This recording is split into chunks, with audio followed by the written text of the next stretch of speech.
নির্বাচনের ফল ঘোষণার পর ৪ দিনের অচল অবস্থার অবসান ঘটিয়ে অবশেষে তামিলনাড়ুর মসনদে বসতে যাচ্ছেন সুপারস্টার থালাপতি বিজয়।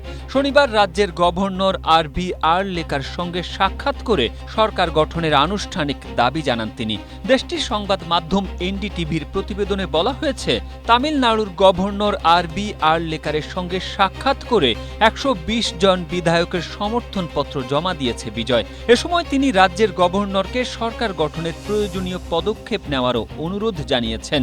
বিজয়ের দল তামিলাগা, ভেট্রি কাজাগাম বা টিভিকের অভ্যন্তরীণ একাধিক সূত্র এনডিটিভিকে জানিয়েছে, তারা রোববারের মধ্যেই শপথ গ্রহণ অনুষ্ঠান সম্পন্ন করার জন্য জোর তৎপরতা শুরু করেছেন।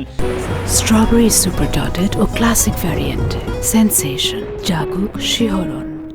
এদিন বিকেল ৩টা ১৫ মুখ্যমন্ত্রী হিসেবে থালাপতি বিজয় শপথ নিতে পারেন বলেও জানিয়েছে দলটি।